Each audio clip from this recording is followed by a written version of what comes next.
Sebagai gudangnya seni, Bali banyak melahirkan seniman di berbagai bidang seni. Penguasaan seni sangat beragam.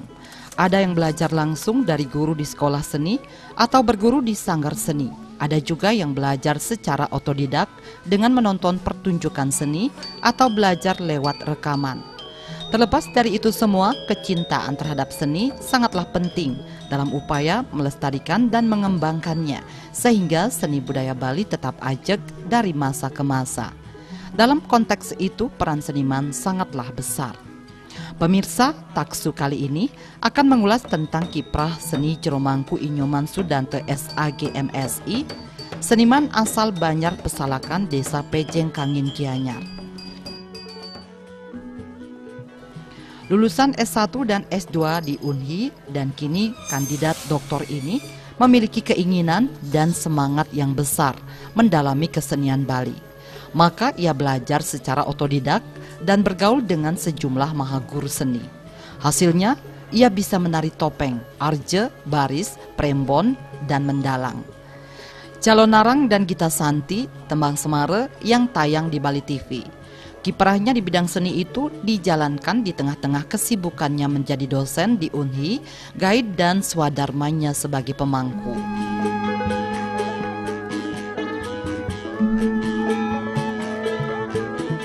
Pendiri Sanggar Gita Ulangun dan Sanggar Wayang Kulit Blencong ini tertarik pada seni tari bermula ketika ia menonton pertunjukan topeng Sidakarya pada usia kelas 4 SD di Pura Mancedese, Pura Seguang. Ketika anak-anak seusianya lari saat didekati penari topeng, ia malah berpura-pura tidur. Akhirnya ia dibangunkan dan diajak masuk kalangan, kemudian diberi kuangen berisi 11 uang kepeng. Ia senang bukan main dan semakin tertarik dengan kesenian topeng. Terlebih uang kepeng saat itu bisa digunakan sebagai alat tukar. Akhirnya ketika ada pertunjukan topeng Sidakarya, ia selalu hadir menonton dan kecintaannya terhadap seni makin tumbuh. Cikal bakal sebagai seorang seniman, ini sangat unik sekali. Karena dia pertama kali masih kecil ya, kelas 4 SD nih kan. Dia merasa tertarik dengan topeng Sidakarya kan. Kok setiap topeng Sidakarya anak-anak niko lari dia gitu. Maka saya tertarik sekali. Apa sih sesungguhnya gitu.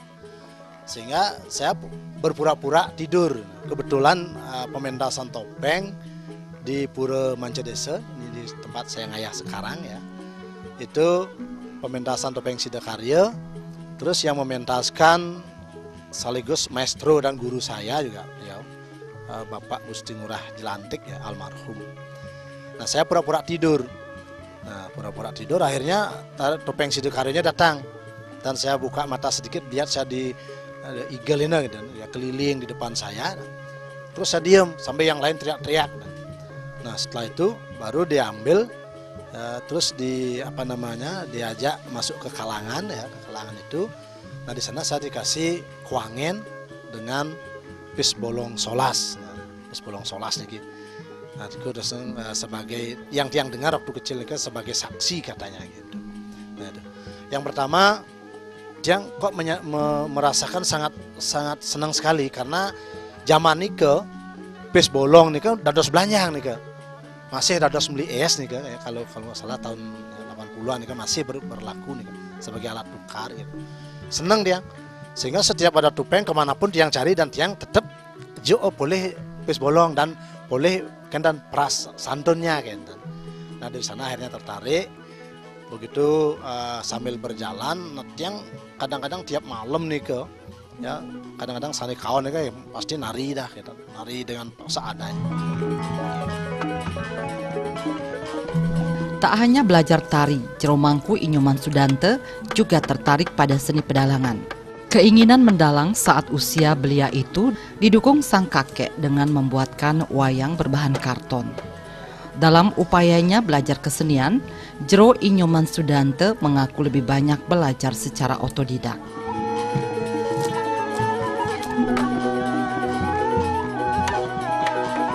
Kedua juga menekuni wayang masih kecil juga, yang dibuatkan wayang dari Kalau dulu ada satu kulit sampo itu apa namanya, tempat anunya itu dipakai wayang sampai lengkap nih ke satu keropak kecil.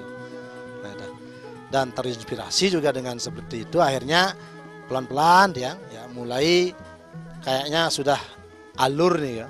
Ya mulailah dengan nari baris nih kan, macam baris Wirayuda, baris tunggal itu. Dan akhirnya seperti sekarang inilah yang saya tekuni, karena memang betul kalau menjadi seniman itu sangat nyaman. Ya, sangat nyaman sekali dan sangat dipandang orang sebenarnya. Ya, kalau masih almarhum Pekak Tiang ya menuturkan daripada kopuro menjalan seret ya, tidak ada yang menyapa. Kalau udah di seniman ya kan ngabok katung ngobrol, ya dia melinggih ya. Ada gininya lagi apa tegur sapa dan sebagainya. Itu yang membawa Cikal Bakal Tiang menjadi seorang seniman topeng kan.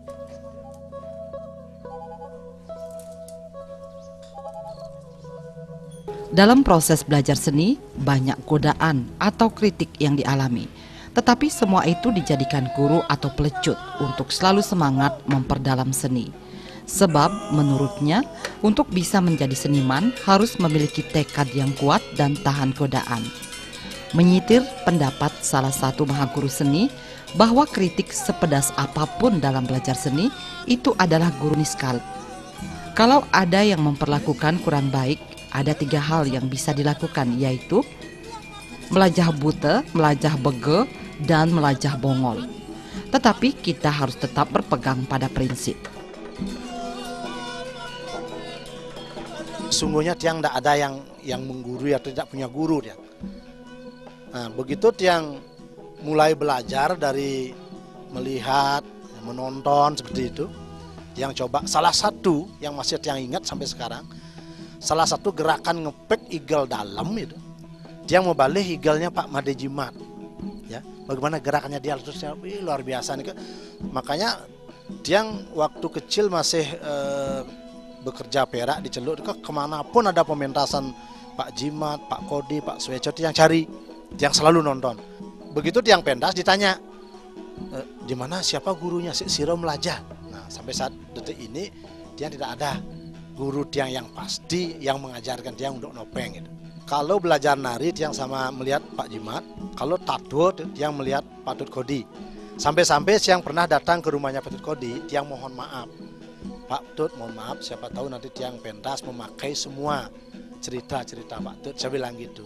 Pak Kodi beliau sangat bagus karena beliau bilang, wah yang penting ada generasi. Makanya seorang seniman itu antara jadi dan tidak. Dan Tiang banyak ada teman-teman Tiang nggak jadi Pak, nggak jadi seniman. Kenapa? Tantangannya luar biasa.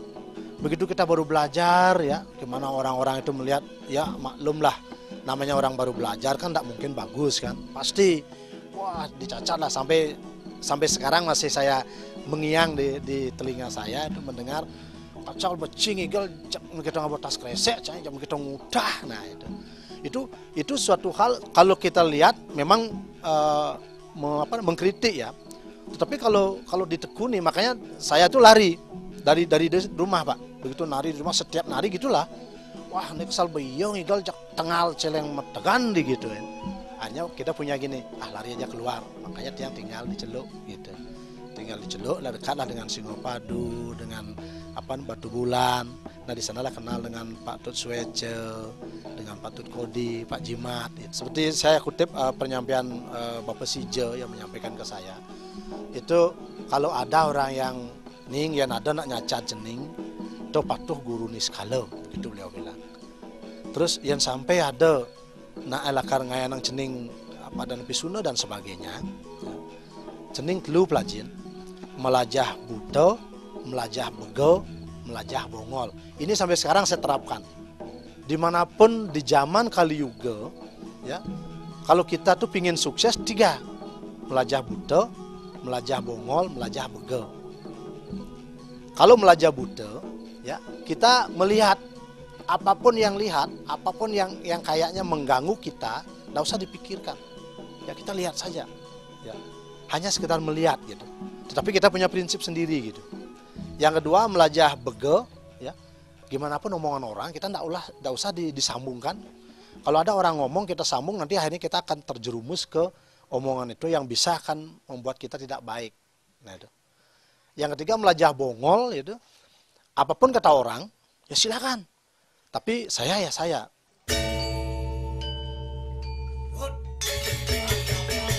Bagi pemeran Patih Anom Kerajaan Dehe dalam drama Keraton Cilinaya garapan Sanggar Kayon Pejeng yang ditayangkan di Bali TV ini, penguasaan seni memiliki peluang besar untuk berkiprah di bidang yang lain. Bahkan seniman dinilai bisa mengangkat derajat kehidupan. Dalam menjalankan aktivitas sehari-hari, ia harus pandai-pandai membagi waktu antara seni, tugas kampus, dan bekerja sebagai pemandu wisata. Dalam berkesenian, menurutnya taksu atau karisma itu penting. Demikian juga penguasaan materi, sehingga bermanfaat bagi penonton. Ia berharap generasi muda Bali mencintai seni budaya dan menggali lebih dalam nilai-nilai filosofinya.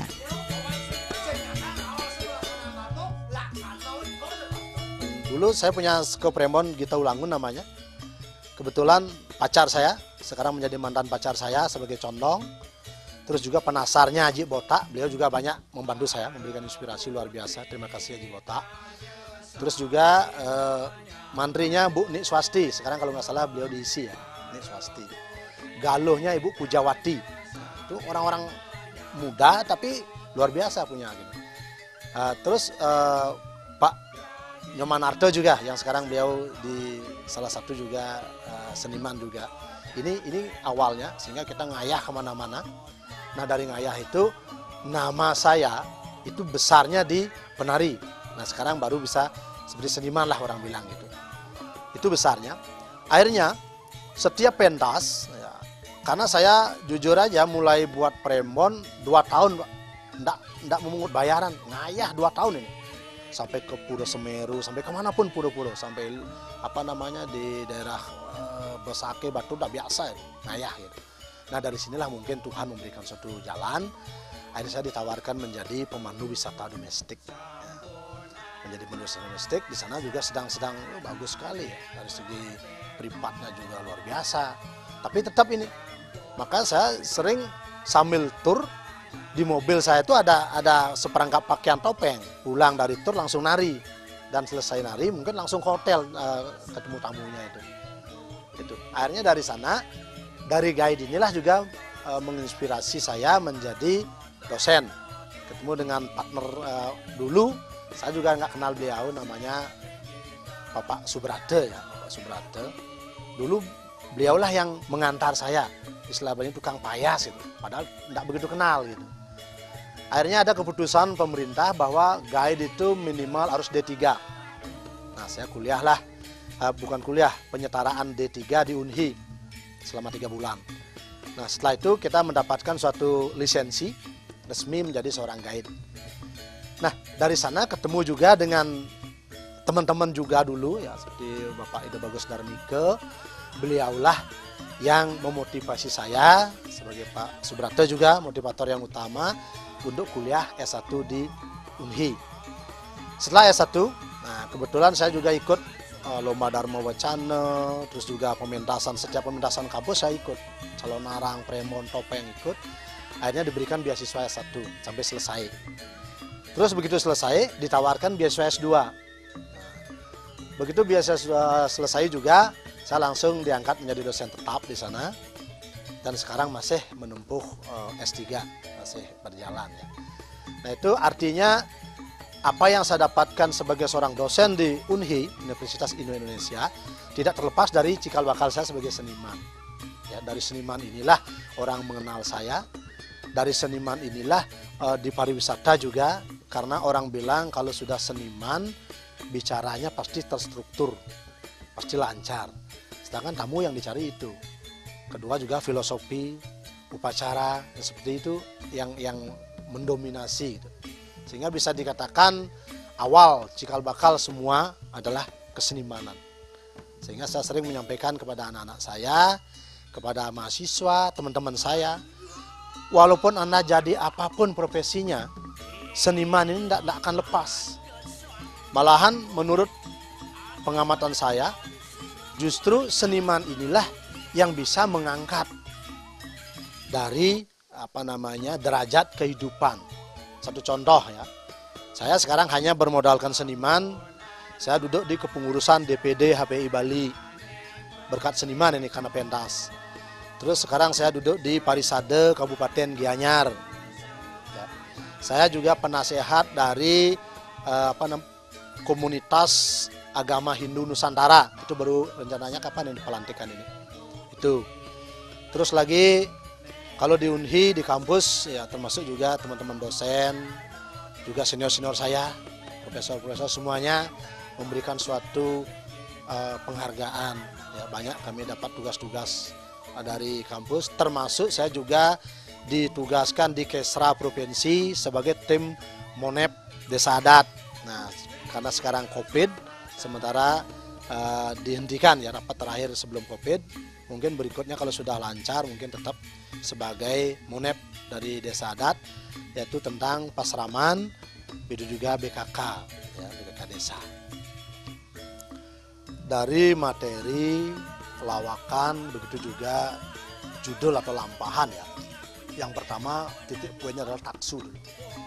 Bagaimana diri kita dulu, ya, sebagai penyaji ini biar betul-betul bertaksu. Kalau orang Nusantara bilang karisma ya, berkarisma. Jelas kita kan satu beragama, nyungsung sang yang taksu. Ya, sebelum berangkat nari itu sudah ada dalam tatanan sebagai seniman itu pasti mohon kepada sembahyang, mohon taksu biar nanti kita diberkati. Ya, karena apa? Taksu ini nggak bisa kita pastikan. Oh nanti saya nari di sana akan lucu, nggak bisa. Malah saya punya pengalaman begini. Saya nari, semua orang sangat terhibur semua. Akhirnya langsung di sana ada orang nanggap, Pak 10 hari lagi saya mohon Bapak menari. Biar seperti ini Pak lucunya. Nggak berani saya, nggak janji. Ya, kadangkala bisa lebih, kadangkala bisa tidak gitu, karena itulah situasi. Ya, itu taksu. Harapan kita pada generasi muda ya, jujur aja kalau zaman dulu sebagai seorang seniman itu betul-betul digembleng dulu, baru dilepas. Kalau sekarang mohon maaf saya mengamati sedikit, dilepas dulu sambil digembleng, sehingga mohon maaf ada yang mungkin dalam tanda kutip yang belum berkualitas, sehingga betul-betul harus belajar dulu. Yang kedua, landasan-landasan agama kita sangat kuat sekali. Dalam ajaran agama kita kan ada seni sakral, seni yang diutamakan sebagai penguat diri.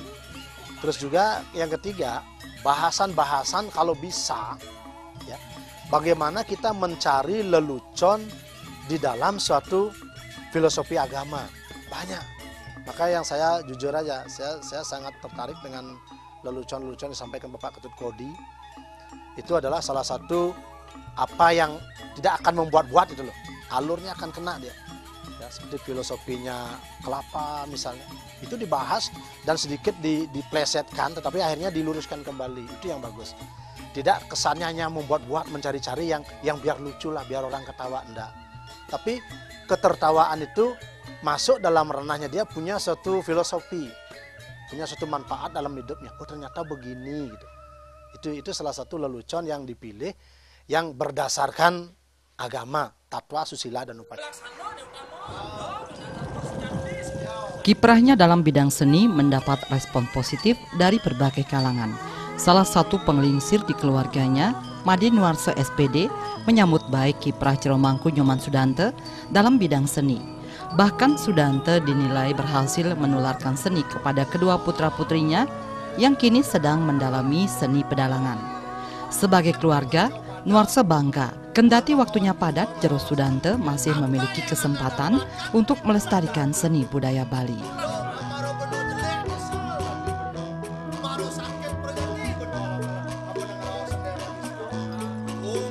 Gaya beliau ini cukup padat puniki dan mampu. Di satu sisi beliau jadi jeremangku, di sisi lain harus menghidupi keluarga yang nol puniki, tidak ada apa puniki, serta usaha-usaha yang lain beliau bisa bagi puniki, baik untuk keluarga maupun masyarakat puniki.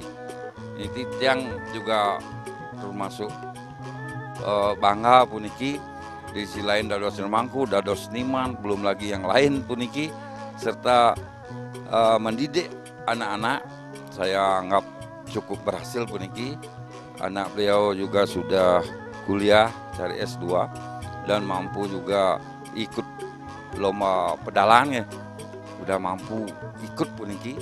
Mungkin juga sudah mendapatkan juara puniki ring kabupaten ya. Ring kabupaten itu berarti satu sisi keberhasilan beliau di dalam membangun keluarga. Moga-moga masyarakat lambat laun juga mengikuti jejak-jejak yang positif.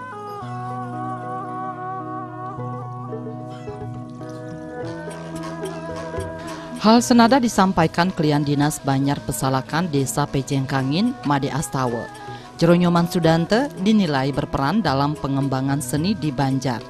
Sudante telah merintis kesenian yang berkaitan dengan prosesi napak pertiwi di Banjarnya. Selain napak pertiwi, juga membangun kembali seni wayang Wong Parwe yang lama mati suri. Ia berharap Jero Mangku Nyoman Sudante tetap konsisten dalam pelestarian dan pengembangan seni.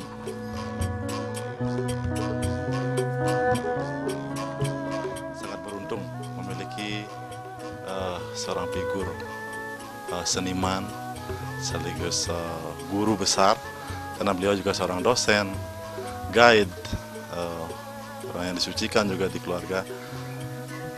Niki sangat berperan penting di Banjar kami, karena semua kesenian yang dibentuk dari dulu di Banjar kami ini rintisan beliau.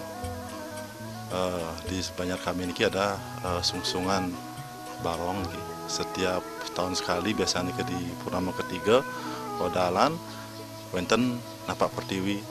Beliaulah ya salah satu yang menginisiasi dan menjadi tulang punggung dari acara tersebut, pementasan tersebut, mencarikan seniman lainnya karena memiliki kelompok yang lumayan besar di Bali, relasi yang sangat banyak seperti itu. Di luar nikah di desa, beliau adalah salah satu ketua LPM di bidang kesenian yang kami akan sinergikan. Yang juga sekaligus ketua Pok Darwis Desa Pejengkangin. Kami akan bersinergi ke depannya untuk membuat sebuah pementasan mungkin untuk menjadi daya tarik wisata, karena beliau sudah memiliki sebuah garapan yang mungkin masih di benam peniki yang suatu hari kita akan pentaskan. Ini akan menjadi sebuah produk baru di Desa Wisata Pejengkangin.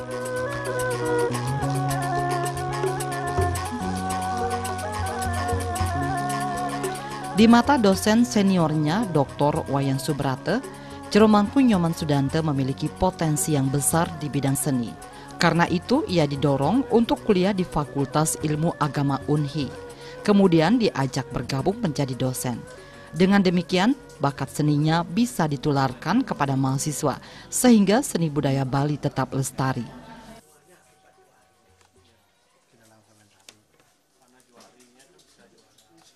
Kesenimanan Jero Mangku Dalang Nyoman Sudante di kampus itu. Jadi berkarir sekitar tahun 2000 itu di kampus, karena potensinya saya lihat bahwa dari senian topeng, arjo, wayang itu saya lihat waktu sekitar tahun 2000. Sudah itu kuliahlah, diajak ke Unhi kuliah di Fakultas Ilmu Agama dan Kebudayaan. Nah, di situ dia dapat mengembangkan seni yang dimiliki. Jadi bagaimana kita juga butuh orang-orang seniman-seniman seperti ini gitu, supaya program studi kita, fakultas kita dapat dilihat oleh masyarakat luas gitu. Sehingga perlu direkrut orang-orang yang memiliki seni yang sifatnya digemari oleh masyarakat. Nah, terutama kan topeng, drama, arjo, wayang. Jadi itu yang cikal bakalnya. Sebagai pendamping, Jero Mangku Niwayan Mutri sangat mendukung kiprah suaminya Jero Mangku Sudante dalam melestarikan seni budaya. Ia berharap semangatnya dalam mengembangkan kesenian terus terjaga sehingga seni dan budaya Bali tetap ajak. Titiang sangat mensupport sekali puniki kegiatan beliau dan juga mendukung. Dari kesibukan beliau, Tiang cuma sebagai pendamping di sini, sebagai seorang istri, cuma bisa mendoakan napi sane keabdian untuk beliau, enten manten, termaning puniki Titiang, harapan Tiang punike, semoga puniki anak-anak beliau juga mengikuti jejak beliau sebagai seorang seniman tupeng dan seniman tari Sanewentan dikiring kesalakan. Pemirsa, demikianlah kiprah Jero Mangku Inyoman Sudante, seniman multitalenta yang satu keluarganya menggeluti dunia seni. Putra pertamanya Iputu Sutresna Putra, kini sedang kuliah Magister Seni Pedalangan di ISI Denpasar. Putrinya Nikadek Mirah Kusuma Dewi, kini sedang sekolah jurusan pedalangan di SMKN 3 Sukawati. Putu Sutresna Putra pada PKB 2015 tercatat sebagai juara 1 Festival Wayang Remaja Duta Kabupaten Gianyar. Juga juara 1 Lomba Gender Wayang dan juara 1 Bapang Barong. Putri keduanya juga pernah tercatat sebagai dalang cilik perempuan yang berprestasi. Istrinya Jero Mangku Niwayan Mutri juga penari yang sering memerankan condong dalam drama tari Prembon. Semoga kiprahnya dalam bidang seni mampu menginspirasi generasi muda Bali untuk mencintai dan melestarikan seni.